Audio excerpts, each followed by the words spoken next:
When's the last time you had a pep talk? Pep talk, pep talk. Yo, when's the last time you had a pep talk? Has it been a minute? That's okay, you're in the right place. I've got you. Welcome to Pep Talk. And today, I'm telling you that you need to learn to fail better. Intrigued? Let's get it.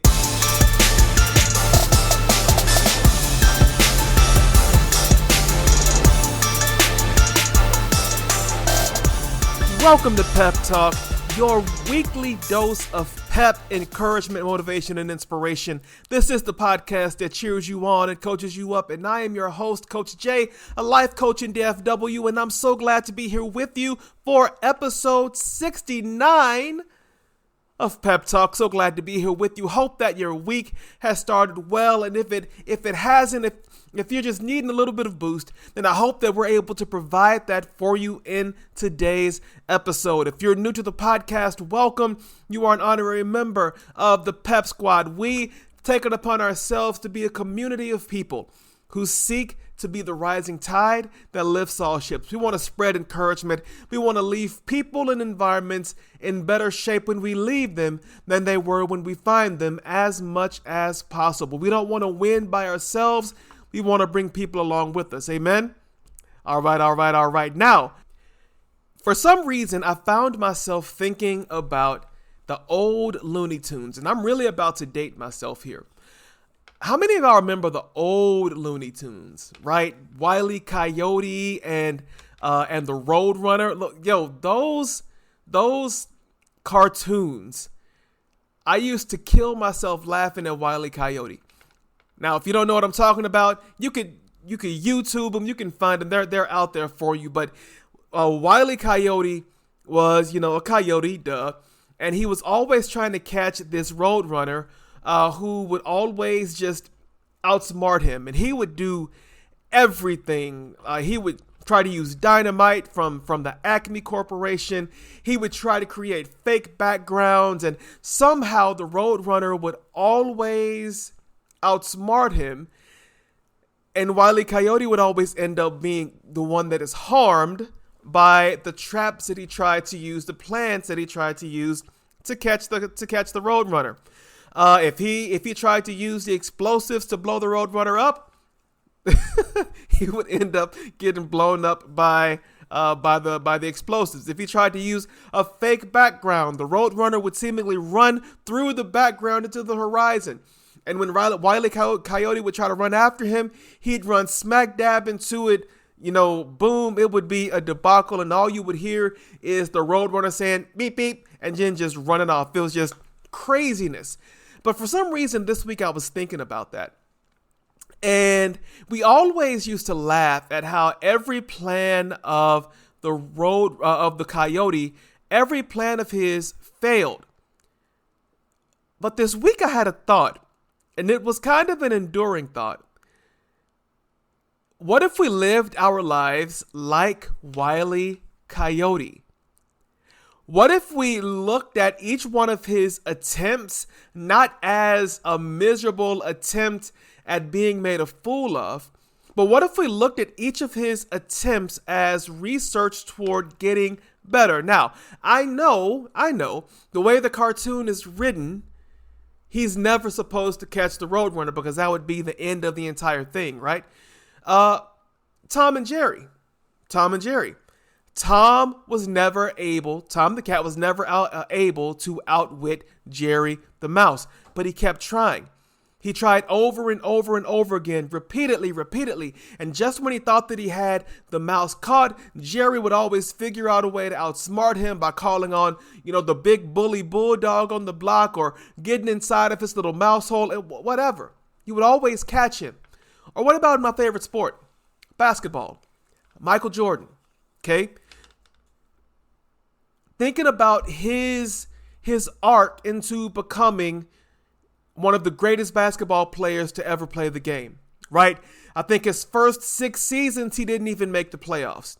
Despite scoring, doing amazing things, establishing himself as, one of the greatest players ever early in his career, he didn't even make the playoffs. Then when they drafted Scottie Pippen, got Horace Grant, they started making the playoffs, but it was a steady progression where each year they were getting put out by the Pistons. The Pistons were beating them up. Then they finally got past the Pistons and they got past the Cavs. Then they became the dominant team that we knew them to become, because once they got to the finals, they weren't getting beat, right? But it was getting to that point of failing repeatedly and repeatedly and repeatedly. And something interesting about the narrative behind Michael Jordan. We often talk about how he had to learn from those failures, and we give him grace that I don't think we give a lot of other athletes, but that's neither here nor there. Not getting into the GOAT discussion or anything. I'm not trying to make any enemies.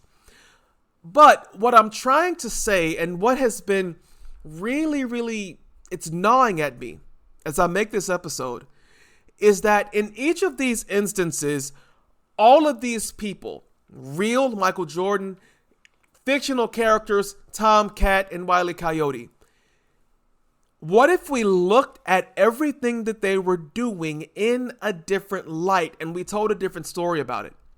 What if I told you that the real story of the Wile E. Coyote and the Roadrunner is that Wile E. Coyote continually conducted research into the best ways to catch a coyote? Would that change the way you thought about his arc and his purpose? What if I told you that Tom the Cat was conducting experimental research into the many ways that someone could attempt to catch a mouse? Does that cause you to look at his story and his arc in a different way? And here's what I'm telling you. We need to learn, you and me, you and I, we need to learn to fail better. There's no other way around it. We need to learn to fail better, and we need to be failing often. If you haven't failed lately, that's probably an indicator that you're not taking enough risks with your life.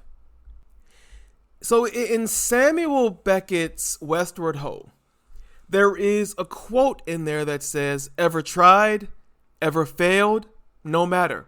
Try again, fail better."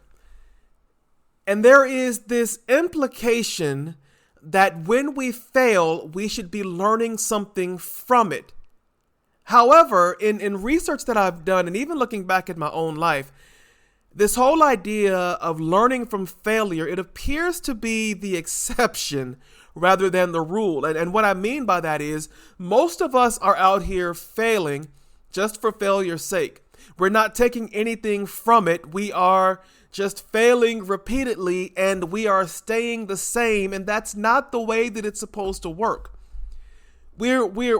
Something is supposed to change within us as a result of failure. Michael Jordan became a better basketball player going through those Pistons teams.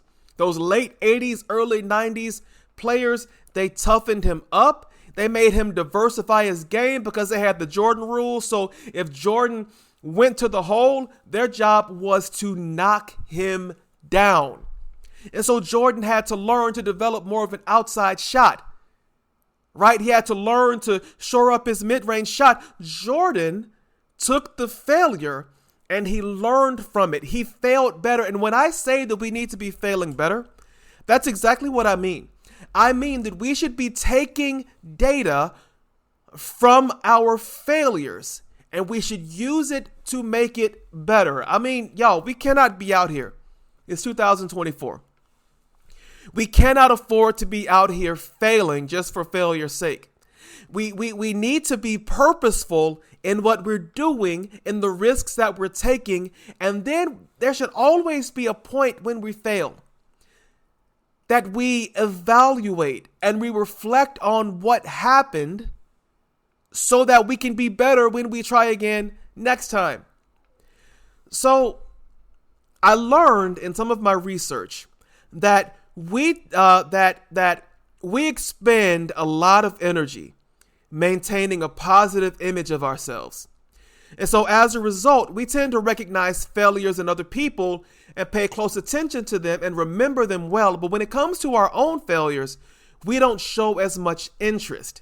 Isn't that interesting? So researchers call this motivated false memory.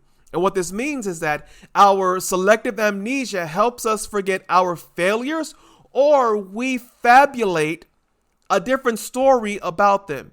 And that enables us to misremember what actually happened so that we can insert a positive spin into it. So you are in a relationship, the relationship didn't go well, and it ends horribly. But instead of remembering that it ended horribly, we might say, I grew too much for them.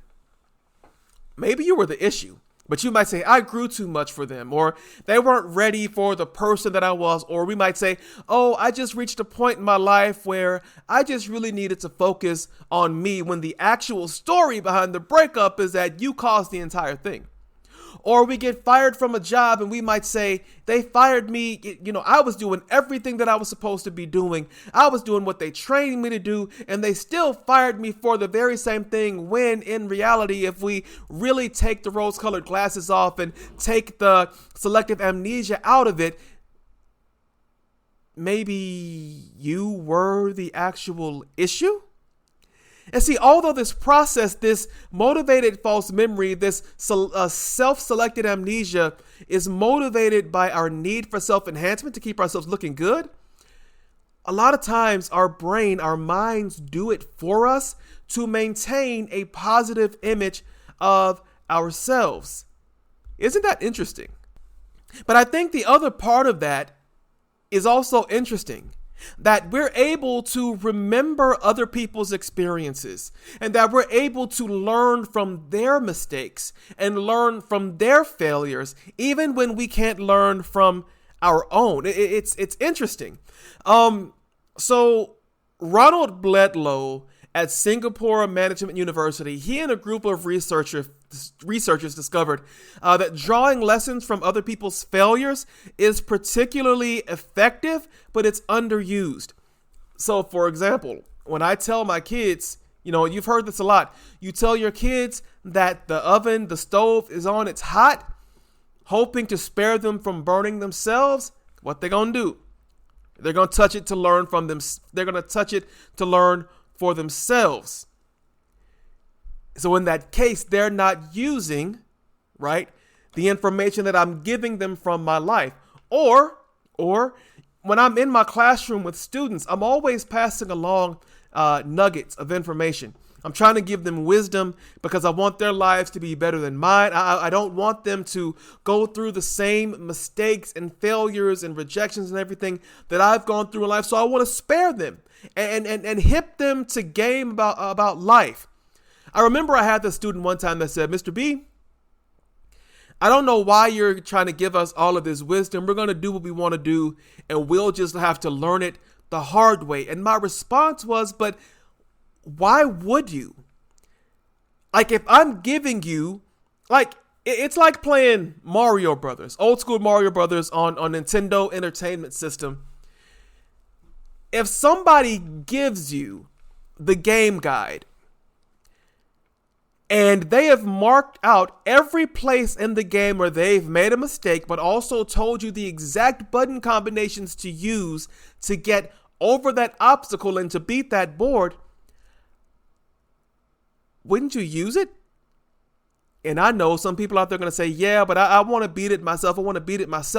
But when we're talking about life, I personally think that every leg up that we can give somebody else, I really think that we should give it to them. Yeah, there are going to be plenty of things in this life that we're going to have to face and learn from. But if I can help somebody be better in just a small way than I was, and it helps them astronomically and exponentially, don't I have a responsibility to do that?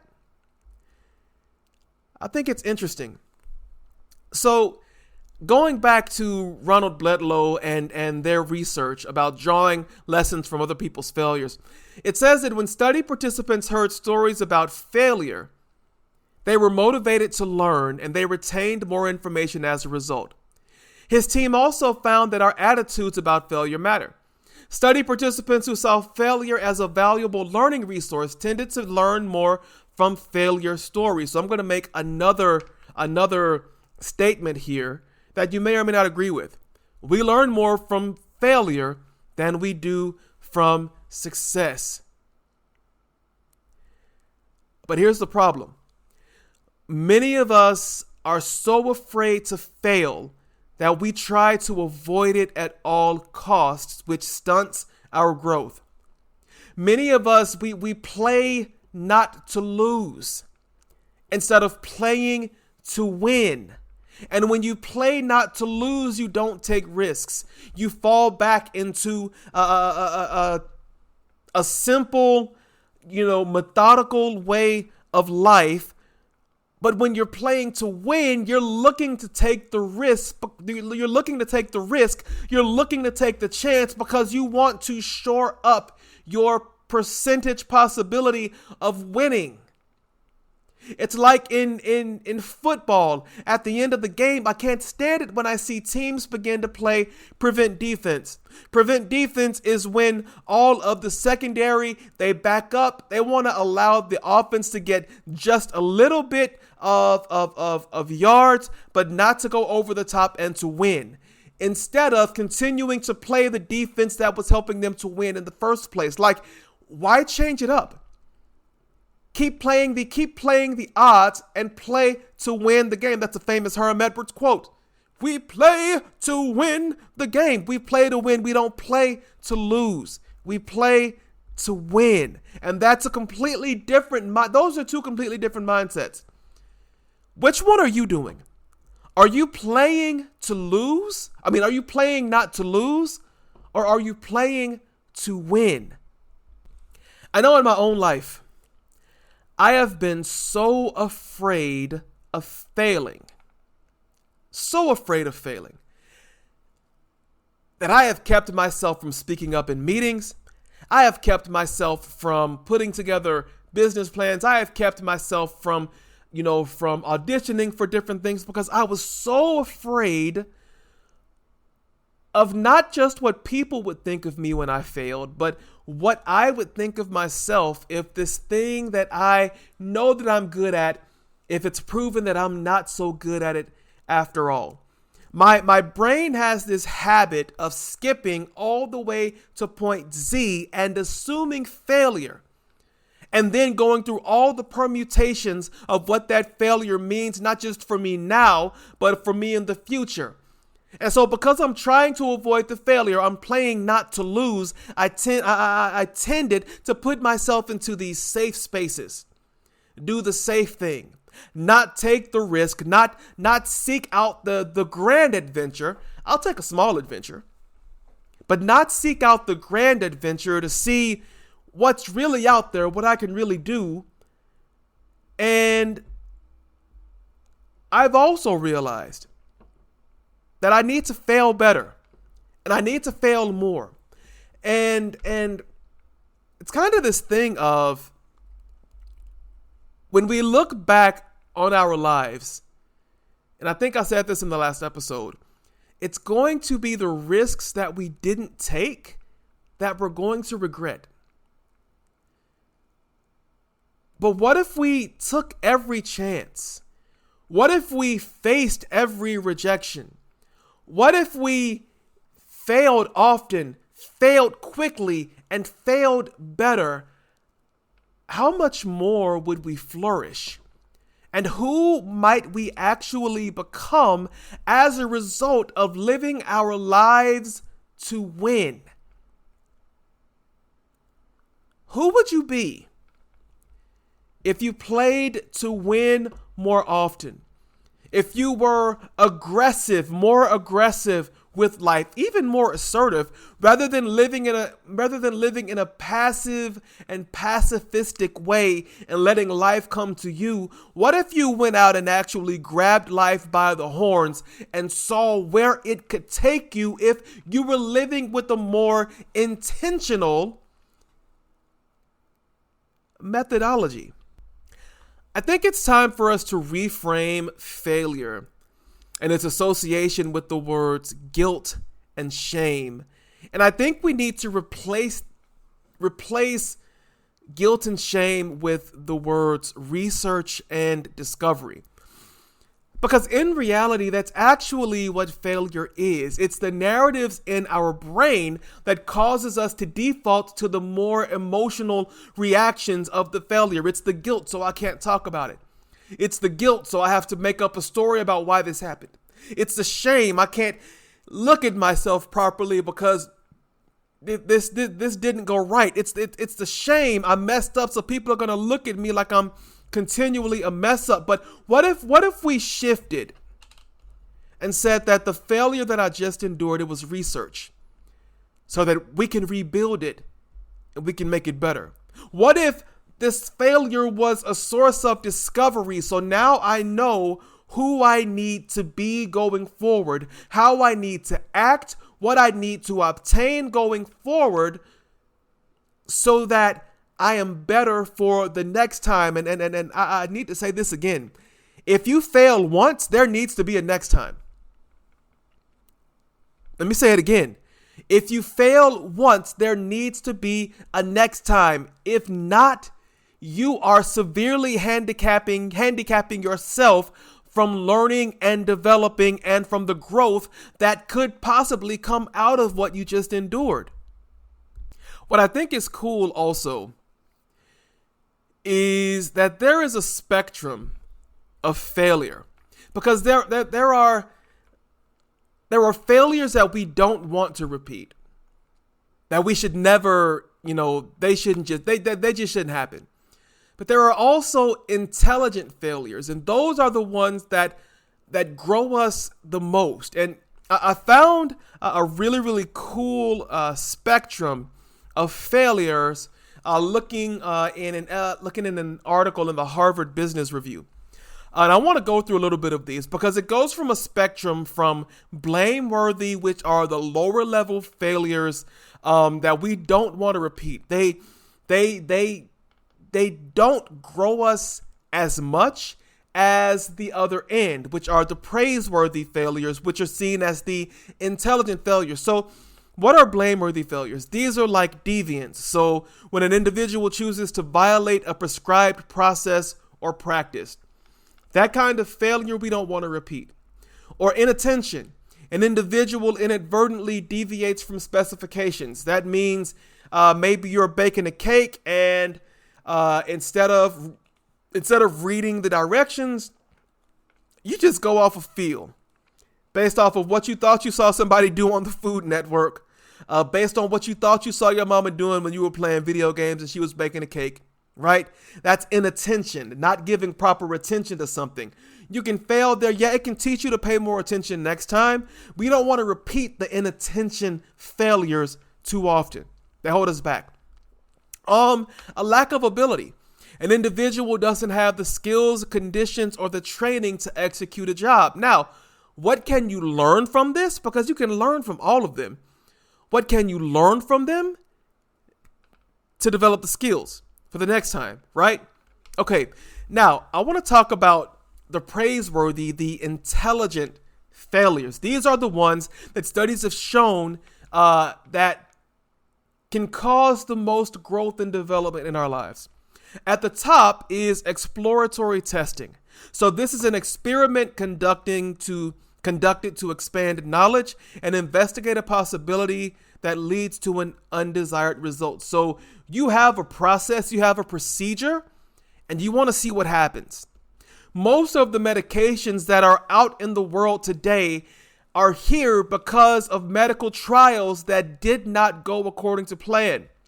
But they kept going and they kept going and they kept going. And finally, they were able to come up with something that helps society. That is intelligent failure. Hypothesis testing, an experiment conducted to prove that an idea or a design will succeed, but it fails. That's intelligent testing. You have a business idea.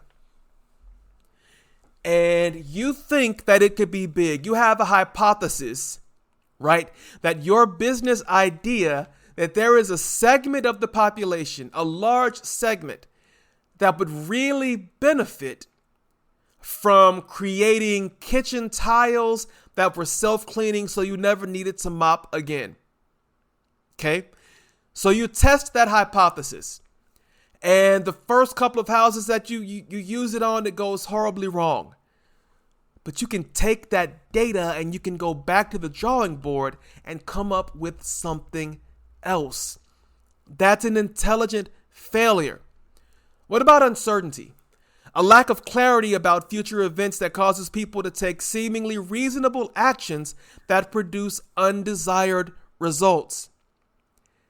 These are intelligent failures that I'm saying we need to learn to fail more at, and we need to learn to fail better at.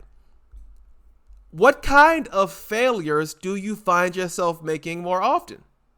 The intelligent ones or the blameworthy ones? Are you just not paying attention, or are you intentionally testing something out to see how it would work, or if it would work, with the intention of taking it, reshaping it, and making it better? And I would submit to you that if we took that mindset with more areas of our lives, we would see a drastic difference in the way that we see ourselves. We would see a drastic difference in our output, and we would see a drastic difference in the way that life is going for us and the people that we attract into our lives to help us accomplish the final version of what it is we're trying to do. Okay, so I've given you a lot of the back stuff. We've talked about the types of failure that are acceptable. We've established that we need to fail more. We need to fail often, right? So I want to tell you how to fail better, okay? And I want to just give you, just briefly, some things that you can focus on that I think can help you in your processing of failure. So the first thing is to create a safe space. You need to not be about the process, the work of creating a safe space for everybody else in your life. You need to create a safe space for yourself to fail and to experience that failure. And when I say that, what I mean is you need to quit being so judgmental on yourself. You need to quit telling yourself off every time you have a chance to. You need to quit speaking such mean things to yourselves when things don't go the way that you think that they should. Your safe space with yourself should be a space where you don't come walking back to yourself with your head down. Come on. If your friend came back to you and said, "Hey, I just got fired," or my invention just blew up in my face, "I'm a loser, I'm so horrible," you would say, "Wait, no, we're not talking like that over here." Then why is it acceptable for you to do that to yourself? And please understand, I'm talking to me too. Why is it acceptable for you to call yourself a loser, for me to call myself a loser, and then just to keep on going like nothing has happened? Y'all, that's not safe. We are choosing violence regularly with ourselves in the way that we think about ourselves and how we experience the things that don't go right in our lives. They are seasons. If you learn from them, they are seasons. So when things don't go right, you should have a conversation with yourself where you're your own flavor, you're your own hype person, and you're like, okay, let's stop, let's write, let's journal about this. What didn't go right? What actually happened? What didn't go right? What did go right? What's the learning lesson there?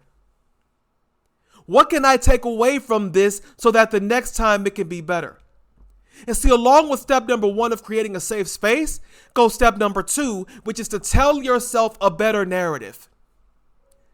The stories that we tell ourselves, they have to be better stories if we want to live a better life and learn how to fail better. The story that we tell ourselves, it can't be fake. We're not doing the selective memory here, the selective amnesia. We're not doing that. We're going to tell a realistic story of what actually happened. I chickened out and didn't audition.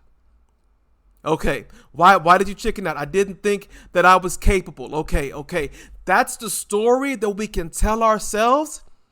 That's the narrative. Because see, nothing true and lasting can ever be built upon a lie. I'm going to say it again.